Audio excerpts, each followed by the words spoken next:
Sir मेरा question ये है कि जैसे मैं टीचिंग सेक्टर में हूँ, तो सर ये लगता है जैसे कभी-कभी हम क्लासेस में जाते हैं बच्चों को सिखाने के लिए, लेकिन बच्चे सीखना नहीं चाहते हैं। वो सर रील्स, इंस्टाग्राम, यूट्यूब और गेमिंग इन सब में बिज़ी हैं। सेम चीज़ होती है जैसे हमारे साथ। जैसे अभी लेटेस्ट में आपका एक वीडियो अपलोड हुआ एआई से जनरेटेड। तो हम लोगों ने देखा उसको और उसके बाद थोड़ा-सा अंदर से आग टाइप की आई। फिर उसके बाद हमने पढ़ना शुरू किया चीज़ों को, एआई क्या होता है, कौन-कौन से इस समय टूल्स चल रहे हैं एआई के। लेकिन सर मैंने फिर से ये ऑब्ज़र्व किया और काफ़ी लोगों को मैंने शेयर भी किया कि वहाँ पे हमें ये तो समझ आया कि हमें एआई टूल्स के बारे में जानना चाहिए, उनको सीखना चाहिए। लेकिन फिर भी हम सीखते क्यों नहीं उनके बारे में? फिर हम गिव अप कर देते हैं, फिर वही रील्स और Instagram, YouTube reels, Facebook reels यही सारे में बिज़ी हो जाते हैं। तो कहीं न कहीं सर ये जानते हुए भी कि हमें अपना टाइम वेस्ट नहीं करना चाहिए, फिर भी हम अपना टाइम वेस्ट करते रहते हैं। अच्छा, एक बात बताइए, मेरा आपसे एक क्वेश्चन है। आपने एक क्वेश्चन पूछा, मैं आपसे एक क्वेश्चन पूछ सकता हूँ? Yes sir, yes sir. मेरा आपसे एक क्वेश्चन है कि इस दुनिया में क्या आपको पता है कि 99% जो लोग होते हैं वो इतने सक्सेसफुल नहीं हो पाते हैं अपनी लाइफ में, यस सर। और जो 1% या उससे भी कम, मान लो 0.1% या 0.01% ऑफ द वर्ल्ड्स पॉपुलेशन, वो कुछ कमाल का कर पाते हैं। Yes sir. तो ऐसा क्यों होता है? क्या डिफरेंस होता है उन लोगों में?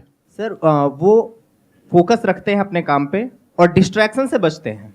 आपको क्या लगता है कि जो लोग ऐसे हैं जो कुछ कमाल का कर रहे हैं दुनिया में, फॉर एग्जांपल इलॉन मस्क हैं, उनकी लाइफ में अगर वो डिस्ट्रैक्ट होना चाहें तो क्या डिस्ट्रैक्शंस की कमी है? बिल्कुल, बहुत सारे डिस्ट्रैक्शन। जितनी आपके पास में है डिस्ट्रैक्शंस, जिसको भी आप डिस्ट्रैक्शंस बोलते हो, जी। उससे ज्यादा ऑप्शंस है उनके पास में या कम है? ज़्यादा। तो वो जो चाहे वो कर सकते हैं। बिल्कुल सर। यानी जो आपकी वाइल्डेस्ट फैंटेसीज हैं, उससे कहीं जो ज़्यादा। आप घर में बैठ करके रात को इमेजिन करते हो, वो चाहे तो एक्चुअल में वो सब पूरी कर सकते हैं। आप समझ रहे हो मेरी बात? Yes sir, yes sir. तो डिस्ट्रैक्शंस उनके पास आपसे बहुत ज्यादा है। फोकस कहां से आ रहा है उनके पास में? उनके पास में तो वो सब कुछ है जो उनको चाहिए, उससे बहुत ज्यादा है। तो ये फोकस कहां से आ रहा है? एक मिनट, ये इंपॉर्टेंट क्वेश्चंस हैं। बोलो मत, सुनो आराम से, ठंडे दिमाग से। यही हमारी प्रॉब्लम है, बहुत जल्दी बोलते हैं, इसीलिए डीपली कभी समझ नहीं पाते, इसीलिए हमारी लाइफ में एक्चुअल में कोई चेंज नहीं आता है। बट ऊपर ऊपर लेवल से सुन लेते हैं, हाँ हाँ सर बहुत बढ़िया बोल रहे हो, बहुत बढ़िया बोल रहे हो, बहुत अच्छा लग रहा है सर, तालियां बजाई। उसके बाद में घर गए, वही किया जो कर रहे थे, कोई फर्क नहीं आया। सर मुझे लगता है कि वो एक बार जो गोल उन्होंने डिसाइड कर लिया, उसी से रिलेटेड चीज़ों को पढ़ते हैं, उस गोल से रिलेटेड लोगों से मिलते हैं, उनके साथ में उठते बैठते हैं, तो वैसी ही बातें होती हैं। ऐसा तो नहीं है। अगर आप इलोन मस्क की लाइफ को ध्यान से स्टडी करोगे तो देखो उन्होंने अपनी लाइफ में क्या क्या किया। So there is no one particular goal in his life, there are multiple goals. उनकी एक कंपनी है जो कुछ और ही कर रही है, दूसरी है जो कुछ और ही कर रही है, तीसरी है जो कुछ और कर रही है। तो ऐसा भी नहीं है कि उनका कोई एक ही गोल है जिसके ऊपर वो फोकस्ड है, जैसा हमको लगता है। जैसे सर आपने पूछा कि उनका क्या गोल होता है जो अपना काम के प्रति हमेशा एक्टिव रहते हैं और वो डिस्ट्रैक्ट नहीं होते, तो उनको एक मतलब माइंड में ये रहता है कि दुनिया को कुछ प्रॉब्लम सॉल्व करके देना है, दुनिया को कुछ टेक्नोलॉजी देना है, दुनिया कुछ ऐसा कुछ दे के जाना है कि आने वाला जनरेशन को ऑटोमेटिक वो करते जाते हैं। एक बात को मेरी ध्यान से समझना, एक है जो कहानी आपको सुनाई जाती है और एक है जो कहानी एक्चुअल में होती है। दोनों में जमीन आसमान का फर्क होता है। एक स्टोरी है जो ये लोग आपको सुनाते हैं या जो आप तक पहुंचती है, और वो कैसे पहुंचती है? एक मार्केटिंग की, पीआर की पूरी दुनिया है जिसके थ्रू एक कहानी आपको बताई जाती है। और एक्चुअल में जो कहानी होती है वो सिर्फ उस इंसान को पता होती है कि एक्चुअल में कहानी क्या है। मेरी बात आई एम नॉट श्योर आप में से कितनों को समझ आ रही है, कितनों को नहीं आ रही है। एक है आपके माइंड में जो इमेज बनी हुई है एक पर्टिकुलर एंटरप्रेन्योर की, जो हो सकता है पीआर की और मार्केटिंग की पूरी मशीनरी है, उन्होंने एक स्टोरी क्रिएट करी है और उस स्टोरी के अकॉर्डिंग, उस नैरेटिव के अकॉर्डिंग कुछ एक्शंस ले रहे हैं जिससे कि उनकी इमेज पॉजिटिव बिल्ड हो आपके माइंड में, जिससे कि आप उन पे ट्रस्ट करो और आपको लगे कि वो बहुत अच्छे इंसान है। क्योंकि अगर आप उन पे ट्रस्ट नहीं करोगे तो वो कोई भी काम नहीं कर सकते हैं। अगर वो कोई भी काम में सक्सेसफुल होना चाहते हैं तो उनको आपका ट्रस्ट चाहिए। तो पहले तो इस कहानी को डिकोड करना सीखो लाइफ में, और उनको छोड़ो। आप भी तो ऐसे ही हो। एक कहानी है, आप में से कितने हैं जो मैरिड है? हाथ ऊपर करिए। तो एक कहानी है जो आप अपने हस्बैंड को या वाइफ को सुनाते हैं, और एक कहानी है जो एक्चुअल में आपके अंदर चलती है। दोनों में फर्क है या नहीं है? हर इंसान का एक होता है एक्चुअल मोटिवेशन, वो अगर उसने आपको बता दिया तो आपको उस इंसान से नफरत हो जाएगी। तो एक है उसकी रियल मोटिवेशन, एक है जो वो प्रोजेक्ट कर रहा है। मेरी बात समझ नहीं आने वाली, 99% लोगों को नहीं आने वाली। क्यों? क्योंकि ऐसे ऐसे लोग हैं जिनके बारे में मैं बात कर रहा होता हूं अपनी वीडियोस में कि ये लोग एक नंबर के चोर हैं, फ्रॉड है, घटिया हैं, और नीचे कमेंट में जाकर के लोग मेरे नाम को उनके नाम के साथ में जोड़ करके कहते हैं बस यही 5 लोग सही हैं, और मैं उन्हीं की बात कर रहा हूं।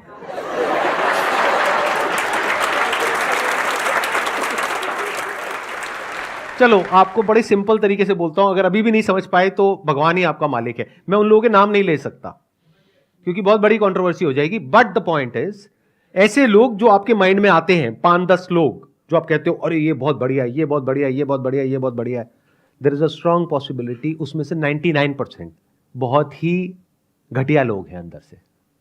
अगर उनके एक्शंस को देखोगे, उनके वर्ड्स को नहीं देखोगे तो आपको समझ आना चाहिए एक इंसान किस तरीके से एक्ट कर रहा है, यानी उसके एक्शंस को डिकोड करना पड़ेगा, और जो वो बोल रहा है उसमें देखना पड़ेगा कि क्या कॉन्ट्रडिक्शन है।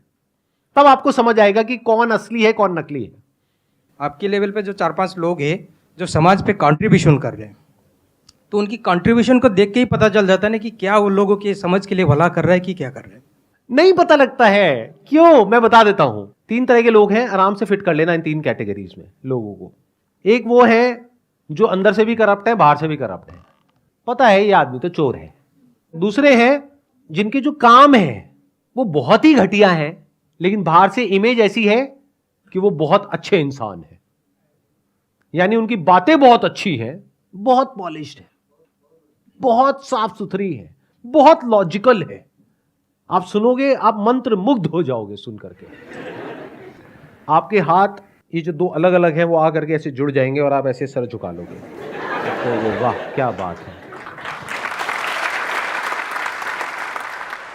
यानी उनकी बातें बहुत कमाल है, आप उनकी बातों में ऐसा खो जाओगे कि और कुछ आपको समझ ही नहीं आएगा, आपका मन करेगा बस बैठ करके उनकी बातें सुनते रहो। आपके दिल में ऐसी रिस्पेक्ट होगी उस इंसान के लिए जिसकी कोई हद नहीं है। उस इंसान के लिए आप लड़ने मरने कटने को तैयार हो जाओगे। अगर मैंने उसका नाम ले दिया तो आप बौखला जाओगे, ये क्या बोल रहे हो सर, ये किसके बारे में आपने क्या बोल दिया। ये दूसरी कैटेगरी के इंसान में फर्क समझ आ रहा है। बाहर से बहुत ही इंटेलेक्चुअल, लॉजिकल, प्रैक्टिकल, लेकिन जब उनके एक्शंस देखोगे तो वहां पे आपको सिर्फ ग्रीड नजर आएगी, सेल्फिशनेस नजर आएगी। ये दूसरी कैटेगरी हो गई। तीसरी कैटेगरी वो लोग कैसे होते हैं कि अंदर से करप्ट हैं, ग्रीडी हैं, सेल्फिश हैं, यानी उनको एक्चुअल में नहीं पड़ी है आपकी कि आप जियो मरो कुछ भी करो। बाहर से अपनी एक ऐसी इमेज बना दी कि मैं बहुत अच्छा इंसान हूं, फिर उस इमेज को एनकैश किया, और अगर आज उनके पास में 10 करोड़ है तो अगले 3 साल में उनके पास में 100 करोड़ आ गया, 1000 करोड़ आ गया, और उस 1000 करोड़ में से 10 करोड़ या 20 करोड़ वापस से रोटेट कर दिया आप ही लोगों में और अपनी इमेज को और स्ट्रांग कर दिया। कुछ बहुत बड़े लेवल पे गड़बड़ कर रहे हैं, लेकिन कुछ छोटे लेवल पे अच्छा काम कर रहे हैं, उस अच्छे काम को हाईलाइट कर रहे हैं, जो गड़बड़ है उसको छुपा रहे हैं, और दुनिया की नजर में बहुत अच्छे इंसान हैं। दुनिया उनके लिए लड़ने को, मरने को, कटने को तैयार है। चौथी एक कैटेगरी है जहां पर रेयरेस्ट ऑफ रेयर कुछ लोग होते हैं।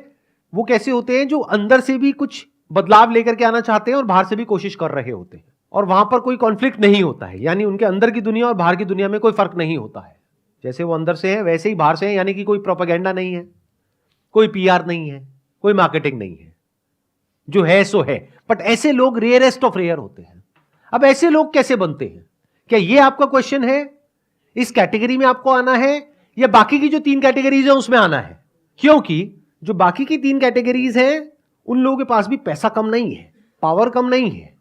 अगर उस तरह से आप फोकस होने की बात कर रहे हो तो आपको क्या चाहिए? आपको ग्रीड चाहिए, आपके अंदर लालच होना चाहिए। बाहर से आप जो मर्जी दिखाते रहो, अंदर से डिजायर फॉर मोर होना चाहिए, हंगर फॉर मोर होना चाहिए। जिसके अंदर है वो आगे बढ़ता रहेगा, कितना ही आगे बढ़ जाओ कोई लिमिट ही नहीं है। जिसके अंदर नहीं है वो नहीं बढ़ेगा। इन सिंपल वर्ड्स, उसके लिए बर्निंग डिजायर चाहिए अंदर से वो करने का। तो रास्ते में जो भी आएगा आप उसको मिटा दोगे, हटा दोगे, और आगे बढ़ते चले जाओगे अपने गोल की तरफ। तो क्या इस तरह के गोल सेटिंग की आप बात कर रहे हो? इस तरह की ग्रोथ की आप बात कर रहे हो जो आपके लिए तो अच्छी हो, बाकी सबके लिए चाहे बुरी हो उससे फर्क नहीं पड़ता है। जब आप ग्रोथ की बात करते हो तो आप ऐसे ही लोगों को देख करके चमकते हो और ऐसे ही बनना चाहते हो, चाहे आप एक्सेप्ट करो या ना करो। तो आपको इससे फर्क नहीं पड़ता है कि वो इंसान जो आपका आइडल है वो करप्ट है अंदर से या एक्चुअल में अच्छा इंसान है। आपको बस उसके जैसा बनना है, उसके लेवल पे आना है, चाहे उसके लिए उसको भी हटाना पड़े वहां से तो आप हटाने को तैयार हो, बाकी सबको कुचलना पड़े आप कुचलने को तैयार हो। आपको किसी से कोई फर्क नहीं पड़ता है। आप लोगों को नौटंकी ही समझ आती है, नौटंकी ही आपके लिए सच है। और सच क्या है वो तो आप देख ही नहीं सकते, डाइजेस्ट ही नहीं कर सकते। अगर सच देखते हो तो आपको लगता है कि ये कुछ बहुत ही गलत कर रहा है इंसान। फॉर एग्जाम्पल किसी सेलिब्रिटी की वीडियो देखते हो कि वो कह रहा है कि नहीं मेरे को तुम्हारे साथ में फोटो नहीं खिंचानी है, तो आप क्या कहते हो, कितना एरोगेंट है। जबकि सच यही है, कोई आपके साथ में फोटो नहीं खिंचाना चाहता है। जब नए नए स्टार बनते हैं, नए नए फेमस होते हैं तो बड़ा मजा आता है फोटो खिंचा करके। एक पॉइंट के बाद में जा करके इरिटेटिंग होता है। अब ये कोई नहीं बोलेगा, आप बोल देते हो, लेकिन मैं तो बोलूंगा, मेरे को आपके बाप का कर्जा थोड़ी देना है। मुझे आपसे कुछ चाहिए थोड़ी है। मैं तो बहुत केसेस में मना ही कर देता हूं। अगर जैसे कहीं जा रहा हूं, अगर तो वेला हूं, कहीं एयरपोर्ट पे बैठा हूं, टाइम पास कर रहा हूं, कोई आया फोटो, हाँ ठीक है खींच लो, चलो चले जाओ। और बहुत बार तो क्या होता है, लोग पहले अपने बच्चे को छोड़ते हैं, खुद नहीं आते हैं, क्योंकि पता है मैं बच्चे को तो मना कर नहीं सकता। तो छोटा सा बच्चा आता है, sir I am your biggest fan. मैं कहा मेरा नाम बताइयो। नाम तो नहीं बताया मम्मी पापा ने, बस इतना ही बोलने को कहा था। चल बेटा क्या चाहिए, फोटो खींचनी है, ठीक है आजा खींच ले। उधर से पापा मम्मी झांक रहे होते हैं, आपको भी खींचनी, हाँ हाँ चलो खींचो जाओ। बट अगर ऐसा एक्चुअल लाइफ में आप होते हुए देख लोगे, ये जो लोग एक्सपोज करते हैं लोगों को, मैं तो खुद अपने आप को एक्सपोज कर रहा हूं इस वक्त। क्या मुझे बहुत अच्छा लगता है आप लोगों के साथ में फोटो खिंचा करके? अरे नहीं, बिल्कुल नहीं लगता है। यहां पे हर सेशन में आकर के लोग ये समझते हैं, सोचो मेरे हफ्ते में 2 सेशंस होते हैं, हर सेशन में 200 लोग आते हैं, तो वो किस एक्सपेक्टेशन में आते हैं कि मैं आऊंगा और एक एक के साथ में सेल्फी खिंचाऊंगा। ये आपकी एक्सपेक्टेशन है। क्या ये मेरे टाइम का सही यूटिलाइजेशन है? क्या मैं यहाँ पे बैठ करके 2 घंटे तक या 4 घंटे तक आप लोगों के साथ में एक एक करके फोटो खिंचाऊं, या अपना कोई और ढंग का काम करूं? चाहे वो इस सेशन से रिलेटेड हो, चाहे मेरे बिजनेस से रिलेटेड हो, चाहे मेरी पर्सनल ग्रोथ से रिलेटेड हो, कुछ भी हो वो करूं, बजाय आपकी ईगो को सेटिस्फाई करने के। क्योंकि आप भी फोटो मेरे लिए नहीं खिंचा रहे हो, इस सच को देख लो। आप इसलिए खिंचा रहे हो क्योंकि आपको अपनी पूरे फ्रेंड सर्कल में, रिलेटिव्स में ये दिखाना है कि अरे देख मैं तो जानता हूं इसको, अरे मैं मिला था, साथ बैठे थे, उसके बाद हमने लंच भी किया था। So I am not concerned about your desires, as rude as it may sound. I am concerned about your needs. दोनों में बड़ा फर्क है। डिजायर तो इस पूरी दुनिया में एक भी इंसान के सारे पूरे नहीं करे जा सकते हैं। जो नीड्स हैं वो सबकी पूरी करी जा सकती है। तो I am working on what is required, what is needed, not what you desire. क्योंकि आपको खुद भी नहीं पता है आप जो दुखी हो अपने डिजायर्स की वजह से ही हो। बट वो एक बहुत बड़ा टॉपिक है, तो अभी हम उसको शुरू नहीं करेंगे, नहीं तो हम कहीं और ही चले जाएंगे। आपके अंदर डिजायर्स भी और फियर्स भी हैं, बट आपके फियर्स आपके डिजायर से बड़े हैं। तो आप अपने एक लेवल पे जाकर के अटक गए हो, क्योंकि अगर उस लेवल को छोड़ा बड़े लेवल के लिए, तो हो सकता है वो लेवल भी हाथ से चला जाए। तो आपके अंदर डर है कि अगर मैं इससे नीचे आ गया तो क्या होगा। तो ये डर आपको आगे बढ़ने नहीं देता है। मतलब जिसके अंदर फियर डिजायर से बहुत ज्यादा है वो लाइफ में आगे नहीं बढ़ पाएगा, एक लेवल पे आकर के रुक जाएगा। 99% लोग ऐसे ही हैं। बट कुछ लोग ऐसे होते हैं जिनके अंदर डिजायर फियर से बड़ा होता है।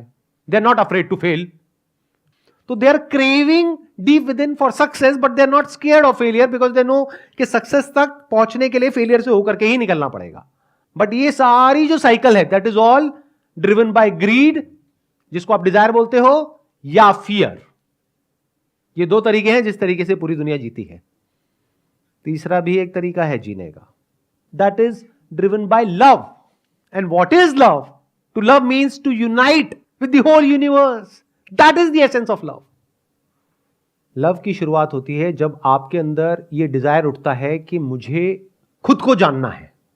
जब तक इस दुनिया को जानने की भूख है, तब तक you are driven by desire and fear, because इस यूनिवर्स का नेचर ही ऐसा है, या तो ये आपके अंदर लालच पैदा करेगा या फियर्स पैदा करेगा।